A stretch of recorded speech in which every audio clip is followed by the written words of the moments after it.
Selama ini, kita mungkin cuma melihat Mandra sebagai tokoh yang lucu, urakan, dan sering bikin ribut.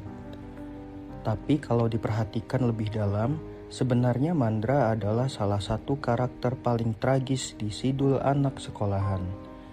Dia bukan cuma tokoh komedi, dia adalah gambaran anak laki-laki yang tumbuh tanpa kehangatan ayah.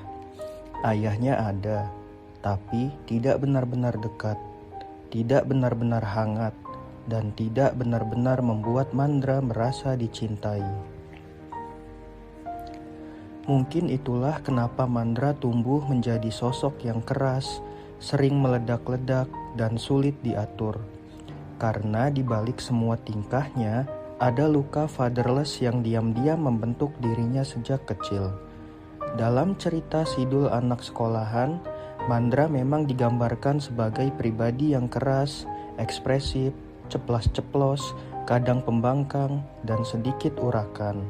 Tapi sifat itu sebenarnya tidak muncul begitu saja. Kalau kita telusuri latar hidupnya, Mandra tumbuh dalam hubungan yang dingin dengan ayahnya sendiri, yaitu Engkong Ali. Hubungan mereka tidak hangat, tidak dekat, dan tidak memberi Mandra rasa aman sebagai seorang anak laki-laki. Sejak kecil, Mandra tidak benar-benar tumbuh dalam kedekatan dengan figur ayah. Bahkan dalam kesehariannya, dia lebih sering terlihat akrab dengan lingkungan keluarga Dul. Sementara di rumahnya sendiri, dia seperti tidak pernah benar-benar mendapat tempat yang utuh di hati ayahnya. Sebagai informasi, Mandra juga adalah sosok yang piatu. Sosok yang menggantikan peran ibu dalam hidupnya adalah kakak atau empoknya, yaitu Empok Lela yang diperankan oleh almarhumah Aminah Cendrakasih yang sekaligus adalah ibu dari Dul dan Atun. Tapi inti luka yang paling terasa dalam hidupnya justru datang dari hubungannya dengan ayahnya. Karena dalam hidup seorang anak laki-laki, kehadiran ayah itu bukan cuma soal ada secara fisik. Yang lebih penting adalah apakah ayah hadir secara emosional, apakah ayah memberi perhatian, apakah ayah membuat anak merasa dihargai, diterima, dan dibanggakan. Dan dalam kasus Mandra, semua itu terasa kurang. Mandra tumbuh dengan kesan bahwa dirinya kurang disayang, kurang diprioritaskan, bahkan seperti selalu dinomorduakan. Dalam cerita, Engkong Ali justru terlihat lebih memberi perhatian kepada cucu-cucunya dibandingkan kepada Mandra sendiri. Sikap itu terasa menyakitkan, karena bagi seorang anak dibanding dimarahi, kadang yang lebih melukai justru ketika dia merasa tidak dipilih, ketika dia merasa orang lain lebih dibanggakan, ketika dia merasa dirinya selalu kalah, ketika dia merasa kehadirannya tidak pernah cukup untuk membuat ayahnya bangga. Dan perasaan seperti itulah yang sepertinya membentuk Mandra. Jadi ketika Mandra tumbuh menjadi sosok yang keras kepala, meledak-ledak dan susah diatur, bisa jadi itu bukan semata-mata karena dia memang nakal. Bisa jadi itu adalah bentuk luka yang tidak pernah selesai. Karena anak laki-laki yang tumbuh tanpa validasi ayah seringkali berkembang menjadi pribadi yang emosi tidak stabil. Mereka bisa terlihat kasar, bisa terlihat rebel, bisa terlihat sembrono, padahal sebenarnya di dalam dirinya ada kebutuhan dasar untuk diakui.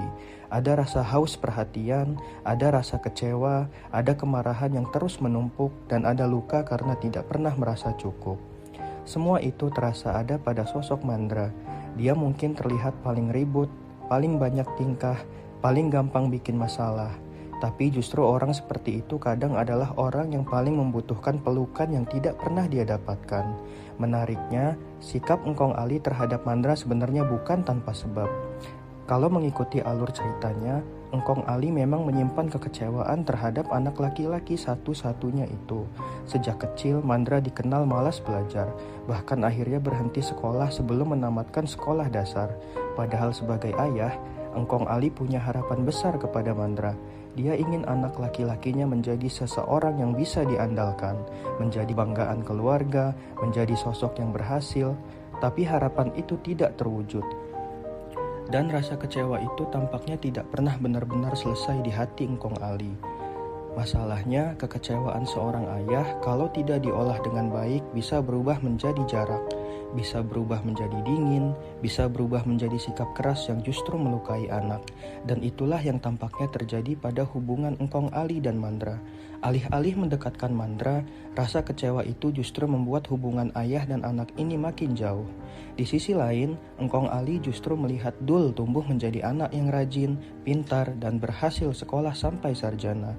Dul menjadi sosok yang memenuhi harapan. Dul menjadi figur yang bisa dibanggakan, dan dari situlah luka Mandra mungkin makin dalam. Karena tanpa perlu dikatakan secara langsung, seorang anak bisa merasakan ketika ayahnya lebih bangga kepada orang lain dibanding kepada dirinya sendiri. Apalagi kalau orang lain itu masih keluarga dekat. Bagi Mandra, itu pasti bukan hal yang mudah.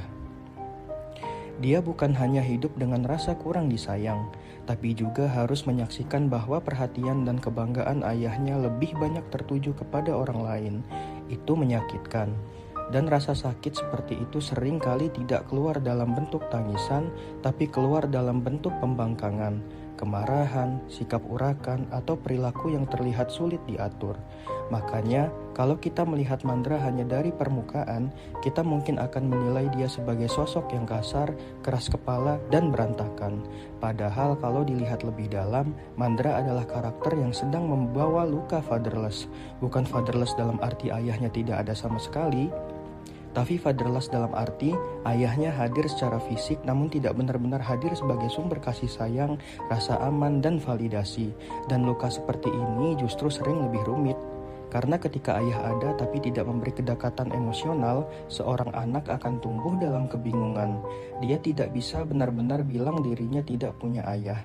Tapi pada saat yang sama, dia juga tidak pernah benar-benar merasakan punya ayah. Itulah yang membuat luka fatherless secara emosional sangat dalam. Seseorang bisa tumbuh dengan kemarahan yang tidak tahu harus diarahkan kemana. Bisa tumbuh dengan rasa ingin membuktikan diri, bisa tumbuh dengan haus pengakuan, dan bisa juga tumbuh menjadi orang yang tampak keras di luar padahal rapuh di dalam. Mandra terasa seperti sosok itu. Puncak kemalangan hidup Mandra terlihat ketika dia ingin memperbaiki hidupnya. Di satu titik, Mandra ingin meninggalkan masa lajangnya dan menikahi perempuan pujaannya, Munaroh. Bisa jadi, bagi Mandra, pernikahan bukan cuma soal cinta, tapi juga soal kesempatan untuk memulai hidup baru. Seolah-olah dia ingin membangun kehidupan yang lebih baik dengan tangannya sendiri. Seolah-olah dia ingin keluar dari luka dan ketidakberesan hidup yang selama ini membayanginya.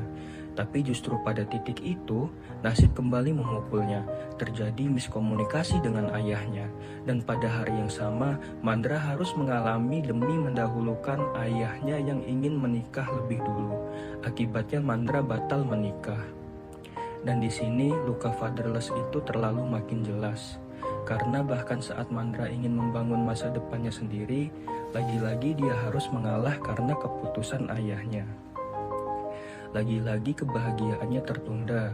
Lagi-lagi dia seperti harus menerima bahwa dirinya bukan prioritas.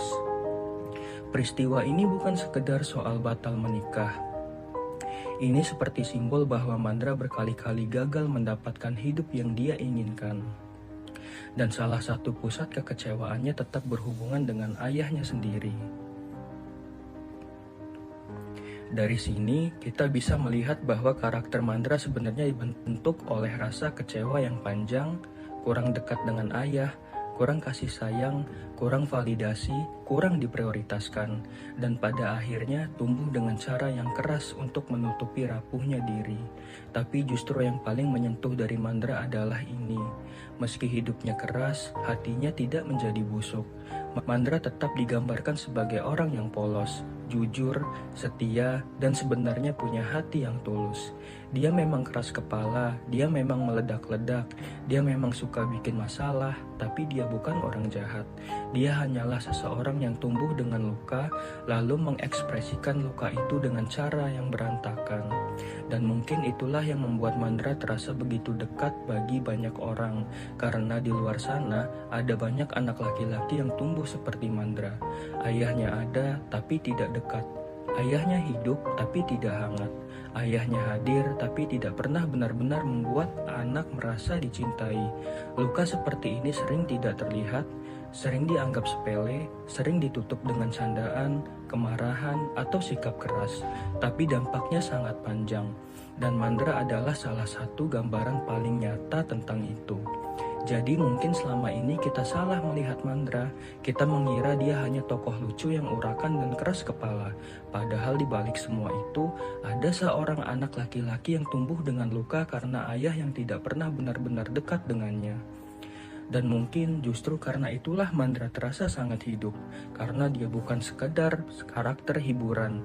Dia adalah potret anak laki-laki yang fatherless secara emosional.